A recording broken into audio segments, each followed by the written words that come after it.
Hi friends, today என்ன டாபிக்னு பார்த்தீங்க அப்படின்னா what is a block in a programming லாங்குவேஜில் பிளாக் அப்படின்னு சொல்லிட்டு சொல்லுவாங்க. அந்த பிளாக்னா என்ன பர்பஸ்க்காக யூஸ் பண்ணுறோம், அது என்ன வேலை பார்க்குது அப்படிங்கிறத பற்றி தான் இப்போ நம்ம பார்க்க போகிறோம். வாங்க அது எப்படின்றது டீட்டெயிலாக பார்க்கலாம். சிம்பிளாக சொல்லணும் அப்படின்னா இப்போ சி லாங்குவேஜில் இப்போ மெயின் கிளாஸ் ஆரம்பிக்கிறோன்னு வச்சுக்கோங்க. இன்ட்டு மெயின் எப்படின்னு நம்ம ஆரம்பிக்கிறோம். இந்த ஓப்பனிங் ப்ரேஸ் போட்டு க்ளோசிங் ப்ரேஸ் போட்டு முடிக்கிறோம் இல்லையா, சென்டரில் நம்ம கோடு எழுதுவோம். வேரியபிள் டிக்ளரேஷன், அதுக்கப்புறம் இனிஷியலைசேஷன், அப்புறம் பிரிண்டப் ஸ்டேட்மெண்ட், அதுக்கப்புறம் ஸ்கேன் ஆஃப், இந்த மாதிரி எழுதுறோம் இல்லையா, ஒரு ஸ்ட்ரக்சராக எழுதுறோம் இல்லையா. இந்த கர்லி பிரேசஸ் இருக்கு இல்லையா, அந்த கர்லி பிரேசஸ்க்குள்ளே தான் நம்ம செட் ஆஃப் கோடு எழுதுகிறோம் சரியா, செட் ஆஃப் ஸ்டேட்மெண்ட்ஸ் எழுதுகிறோம். அதைத்தான் நம்ம என்னென்னு சொல்கிறோம்னு பார்த்தீங்கன்னா பிளாக்னு சொல்கிறோம். என்னென்னு சொல்கிறோம்? பிளாக். இதை டோட்டலாக என்னென்னு சொல்லுவாங்கன்னு பார்த்தீங்கன்னா சிங்கிள் யூனிட். அதான் இங்கே தியரியாக கொடுத்துருக்கோம் பாருங்கள். A block is a section of code enclosed within curly braces. அப்போ செக்ஷன் ஆஃப் கோடுன்றது இந்த மெயின் கிளாஸுக்குள்ளே நம்ம எழுதுறோம் இல்லையா, செட் ஆஃப் கோடு, அதுதான் செக்ஷன் ஆஃப் கோட் அப்படின்னு சொல்கிறோம். இதை எதுக்கு இடையில எழுதுகிறோம்? இந்த கர்லி பிரேசஸ்க்கு இடையில எழுதுகிறோம். அதை தான் மொத்தமாக என்னென்னு சொல்கிறாங்கன்னா பிளாக்னு அப்படின்னு சொல்கிறோம். மொத்தம் இந்த கண்டென்ட்டே நம்ம என்னென்னு சொல்கிறோம்னா பிளாக்னு சொல்கிறோம். ஓகே, அடுத்து it defines a scope where the enclosed statements are treated as a single unit.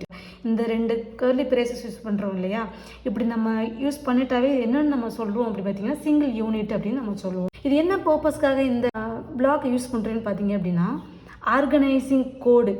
Organising கோடு அப்படின்னா இப்போ நம்ம ஒரு ப்ரோக்ராம் எழுதுகிறோம். இப்போ சியில் பார்த்தோம் அப்படின்னா ஒரே லைனாக ஸ்ட்ரக்சர் ஓரியன்டாக தான் ப்ரோக்ராம் எழுதுவோம். ஸோ இதில் நம்ம பெருசாக நம்ம எதுவும் டிஃப்ரென்ஸ் பார்க்க முடியாது. இதே நம்ம C++ எழுதும்போது எப்படி எழுதுவோம்னு எல்லாருக்குமே தெரியும். மெயின் ஃபங்க்ஷன் கீழே ஆரம்பித்து அதுக்கான கண்டினியூஷன் மேலே இருக்கும். அந்த கோடை தனியாகவே நம்ம ஃபெச் பண்ண முடியும். எது மெயின் கிளாஸ், எது பாடி ஆஃப் த கண்டென்ட் அப்படின்னு நம்ம ஃபெச் பண்ண முடியும். ஸோ ஒரு ஆர்கனைஸ்டாக இருக்கும் டேட்டா. இதே C# ஜாவான்னு எடுத்துக்கிட்டோம் அப்படின்னா ஒவ்வொரு பிளாக்காக இருக்கும். எப்படின்னு பார்த்தீங்கன்னா வேரியபிளுக்கு தனியாக ஒரு பிளாக் க்ரியேட் பண்ணியிருப்போம், ஃபங்க்ஷனுக்கு தனியாக நம்ம ஒரு பிளாக் எழுதியிருப்போம். அந்த ஃபங்க்ஷனை மட்டும் கால் பண்ணி அது ஒர்க் பண்ணுற மாதிரியெல்லாம் பண்ணுவோம். ஸோ அந்த மாதிரிலாம் பண்ணும்போது ஒரு டேட்டா ஆர்கனைஸ்டாக வச்சுக்கலாம். இப்போ நம்ம ஒரு ப்ரோக்ராம் ரன் பண்ணும்போது கூட எரர் இருக்கா இல்லையா அப்படின்னு பார்க்கும்போது எரர் இருந்தால் கூட எந்த செக்ஷன் எந்த பிளாக்ல எரர் இருக்குன்றதை ஈஸியாக நம்ம ஐடென்டிஃபை பண்ண முடியும். ஸோ இந்த மாதிரி பிளாக் வைஸ் நம்ம ஒரு கோடு எழுதணும்னா ஸோ அதனால தான் இது ஆர்கனைசிங் கோடு அப்படின்னு சொல்கிறாங்க. செகண்ட் ஒன் என்னென்னு பார்த்தீங்க அப்படின்னா controlling the flow of execution. Create பண்ணி இது ரன் பண்ணும்போது அதோட ஃப்ளோவை கண்ட்ரோல் பண்ணும் இந்த கோடு. அதே போல் ஒரு ஃபங்க்ஷன் இருக்குது அப்படின்னா இப்போ ஆட் அப்படின்னு சொல்லிட்டு ஒரு ஃபங்க்ஷன் நம்ம எழுதுகிறோம் அப்படின்னா இந்த ஃபங்க்ஷன் மோர் தென் ஒன் பிளேஸில் தேவைப்படலாம். ஸோ இதுக்கான கோடு இப்படி எழுதியிருப்போம் இல்லையா, இதே 16 லைன் கோடை எல்லா இடத்துலையும் எழுதணும்னு அவசியம் கிடையாது. ஜஸ்ட் இந்த ஃபங்க்ஷனை மட்டும் கால் பண்ணாலே போதும், ஆட்டோமேட்டிக்காக இந்த சிங்கிள் யூனிட் உங்களுக்கு ஒர்க் ஆக ஆரம்பிச்சிடும். ஸோ அப்போ என்ன ஆகுனா ஃப்ளோ ஆஃப் எக்ஸிக்யூஷனை கண்ட்ரோல் பண்ணும். ஸோ அந்த பர்பஸை தான் இங்கே சொல்லியிருக்காங்க. தேர்ட் ஒன் என்னென்னு பார்த்தீங்க அப்படின்னா defining the visibility and lifetime of variable within a program. So இதே தான் இந்த ஃபங்க்ஷனுக்கு சொல்கிற மாதிரியே தான் வேரியபிளுக்கும் சொல்கிறாங்க. இப்போ வேரியபிளுக்கு தனியாக வேரியபிள் டிக்ளரேஷன் சொல்லிட்டு ஒரு பிளாக்கை யூஸ் பண்ணியிருந்தோம் அப்படின்னா அந்த வேரியபிள் எங்கெங்கெல்லாம் உங்களுக்கு தேவைப்படுதோ அங்கெல்லாம் நம்ம ஜஸ்ட்டு கால் பண்ணால் போதும், அதை நம்ம எடுத்து ஆக்சஸ் பண்ணிக்கலாம். அந்த ப்ரோக்ராம் எண்ட் ஆகிற வரையும், அந்த ப்ரோக்ராம் ஒர்க் ஆகிற வரையும் நம்ம அதை யூஸ் பண்ணிக்கலாம் அப்படின்னு சொல்கிறாங்க. ஸோ இதான் என்னென்னு பார்த்தீங்க அப்படின்னா பிளாக்கான மீனிங். அந்த பிளாக்கை பார்த்தீங்க அப்படின்னா வெரைட்டி ஆஃப் டைப்ஸில் நம்ம யூஸ் பண்ணலான்னு சொல்லியிருக்காங்க. ஒன்று பேசிக் பிளாக். பேசிக் பிளாக்ன்றது இந்த சி ப்ரோக்ராமை சொல்லலாம். இன்ட்டு மெயினில் ஆரம்பித்து ஓப்பனிங் ப்ரைஸ் போட்டு க்ளோசிங் ப்ரைஸ் முடிகிற வரைக்கும் ஒரு ஸ்ட்ரக்சராகவே நமக்கு ஒரு ப்ரோக்ராம் இருக்கும். ஸோ இதைத்தான் பேசிக் பிளாக்னு சொல்கிறோம். இதில் இடையில எந்த ஒரு ஜம்ப் ஸ்டேட்மெண்ட்டோ பிரேக் ஸ்டேட்மெண்ட்டோ ட்ரை கேட்ச் ஸ்டேட்மெண்ட்டோ எதுவுமே இருக்காது. ஒரு ஃப்ளோவாக இருக்கும் உங்களுக்கு ப்ரோக்ராம். இதனால தான் இதை பேசிக் பிளாக் அப்படின்னு சொல்கிறோம்.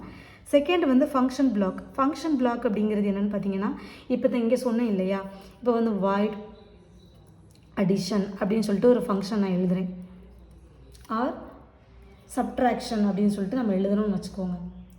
இந்த பக்கத்தில் இந்த ப்ராக்கெட் போடுறோம் இல்லையா, இந்த ப்ராக்கெட்டுக்கு பேர் தான் ஃபங்க்ஷன் அப்படின்னு நம்ம சொல்லுவோம், ஃபங்க்ஷன் ப்ராக்கெட். ஸோ இதுக்கு முன்னாடி நம்ம இந்த அடிஷன் யூஸ் பண்ணுறோம் இல்லையா, இது ஃபங்க்ஷனோட நேமு. ஓகேவா, இது ஃபங்க்ஷனோட நேம். அப்போ இந்த ஃபங்க்ஷன் யூஸ் பண்ணும்போது ஓப்பனிங் ப்ரைஸ் போட்டு க்ளோசிங் ப்ரைஸ் போட்டு முடிக்கணும் ஃபங்க்ஷன் ஆரம்பித்தோம் அப்படின்னா. இந்த அடிஷன் ஒரு ப்ரோக்ராமில் எங்கெல்லாம் தேவைப்படுதோ நேமை மட்டும் எடுத்து கால் பண்ணால் போதும், இந்த பிளாக் உங்களுக்கு ஆல்ரெடி ரன் ஆக ஆரம்பிச்சிடும்.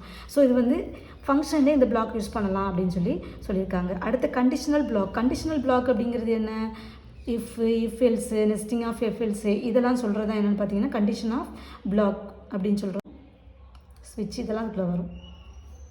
லூப் பிளாக் அப்படிங்கிறது என்னென்னா இதில் வந்து வைலு, டூ வைலு, ஃபாரு இதெல்லாம் வரும் இல்லையா, இதெல்லாம் வந்து என்னென்னு சொல்கிறாங்கன்னா லூப் பிளாக். இதெல்லாம் நீங்கள் சி லாங்குவேஜ் படிச்சிருந்தீங்க அப்படின்னா உங்களுக்கு புரியும். ஓகே, அதுக்கப்புறம் ட்ரை கேட்ச் பிளாக்லையும் யூஸ் பண்ணலாம். ட்ரை கேட்ச் அப்படின்னா ஒரு ப்ரோக்ராம் போடும்போது ட்ரை அப்படின்னு ஆரம்பித்து முடிப்போம், அதுக்கப்புறம் கேட்ச் அப்படின்னு சொல்லிட்டு போடுவோம். ஸோ இந்த மாதிரி ட்ரை கேட்ச் ஸ்டேட்மெண்ட்டில் என்ன பண்ணிக்கலான்னு பார்த்தோம் அப்படின்னா இந்த பிளாக் யூஸ் பண்ணலாம். கிளாஸ் பிளாக் அப்படிங்கிறது என்னென்னா இது வந்து C++ல் நம்ம படிப்போம். C++, ஜாவா, C# இது எல்லாத்துலேயுமே இந்த கிளாஸ் பிளாக் வந்து வந்துடும். உங்களுக்கு கிளாஸ்னு ஒரு நேம் வந்து ஆட் பண்ணிவிட்டு அது பக்கத்தில் ஃபங்க்ஷன் கொடுத்துட்டோம் அப்படின்னா அந்த கிளாஸ்க்கு தேவையான வேரியபிள் டிக்ளரேஷன், இனிஷியலைசேஷன் எல்லாமே ஒரு பர்டிகுலர் கிளாஸில் வச்சுட்டு நம்ம தேவைப்படும் போது எடுத்து ப்ரைவேட்டாகவும் பப்ளிக்காகவும் நம்ம எடுத்து யூஸ் பண்ணிக்கலாம். ஸோ அந்த பர்பஸ்க்காக அந்த பிளாக் வந்து யூஸ் பண்ணுறோம். இப்போ கிளாஸ் ஸ்டூடெண்ட்டுன்னு ஆரம்பித்தேன் அப்படின்னா இதில் ஓப்பனிங் ப்ரைஸ் போட்டு க்ளோசிங் ப்ரைஸ் போட்டு முடிக்கணும்ல. இது இடையில வந்து variable declaration, member function declaration இந்த மாதிரி எழுதுவோம். ஓகேவா, இது எல்லாம் ஒரு கிளாஸுக்குள்ளே ஸ்டோர் பண்ணி வச்சுட்டு நம்ம தேவைப்படுமோ இந்த கிளாஸை மட்டும் எடுத்து கால் பண்ணி யூஸ் பண்ணுற மாதிரி இருக்கும். இது நம்ம வந்து ஃபர்தராக படிக்கும்போது உங்களுக்கு புரியும். நெஸ்டட் பிளாக் அப்படிங்கிறது என்னென்னா ஒரு இஃபுக்குள்ளேயே இன்னொரு இஃப் பிளாக் யூஸ் பண்ணுறது, ஒரு ஃபாருக்குள்ளேயே இன்னொரு ஃபார் ஸ்டேட்மெண்ட் யூஸ் பண்ணுறது. இது எல்லாமே என்னென்னு பார்த்தீங்கன்னா நெஸ்டட் பிளாக் கீழே வரும். இஃப் கண்டிஷனுக்குள்ளே இன்னொரு இஃப் யூஸ் பண்ணுறது, அப்படி இல்லைன்னா ஃபார் லூப்புக்குள்ளே இன்னொரு ஃபார் யூஸ் பண்ணுறது. இந்த மாதிரி சொல்கிறது என்னென்னு சொல்கிறாங்கன்னு பார்த்தீங்கன்னா நெஸ்டட் பிளாக் அப்படின்னு சொல்கிறோம். இதெல்லாம் ஒவ்வொரு ப்ரோக்ராம் பார்க்கும்போது உங்களுக்கு புரிய வரும். நான் இப்போ என்ன சொல்ல வரேன்னா பிளாக்னா என்ன, பிளாக்னா சிம்பிளாக என்ன சொல்லணும்னா இந்த கர்லி பிரேசஸ்க்கு இடையில இருக்கக்கூடிய set of section, set of கோடை தான் என்னென்னு சொல்கிறோன்னா பிளாக்னு சொல்கிறோம். அது சிங்கிள் யூனிட்டுன்னு நம்ம சொல்லலாம், ஸ்கோப்புன்னு சொல்லலாம். இதுக்கு நிறைய மீனிங் இருக்குது. இந்த கர்லி ப்ரேசஸ் வந்து இதுக்கெலாம் யூஸ் பண்ணலான்னு பார்த்தீங்கன்னா இப்போ நான் சொன்ன அந்த வெரைட்டி ஆஃப் டைப் எல்லாத்துலேயுமே யூஸ் பண்ணுவாங்க. பேசிக் பிளாக்லேயும் யூஸ் பண்ணுவோம், ஃபங்க்ஷன் பிளாக்லேயும் இது வரும், கண்டிஷனல் பிளாக்லேயும் வரும். ஸோ இந்த கொடுத்துருக்க எல்லா டைப்லேயுமே வந்து இந்த ஓப்பனிங் ப்ரைஸ் போட்டு க்ளோசிங் ப்ரைஸ் கண்டிப்பாக வந்திருக்கும். அதனால தான் இது எல்லாத்தையுமே நம்ம என்னென்னு சொல்கிறோன்னா பிளாக்குன்னு சொல்லிட்டு காமனாக சொல்லி முடிக்கிறோம். ஓகே, உங்களுக்கு இப்போ ஒரு பேசிக்காக உங்களுக்கு பிளாக்னா என்னங்கிறது மீனிங் புரிஞ்சிருக்கும்னு நினைக்கிறேன். இன்கேஸ் உங்களுக்கு அதில் டவுட் இருந்ததுன்னு கமெண்ட் பண்ணுங்கள். பிடிச்சிருந்தது அப்படின்னா லைக் பண்ணுங்கள், ஷேர் பண்ணுங்கள், சப்ஸ்கிரைப் பண்ணுங்கள். தேங்க்யூ.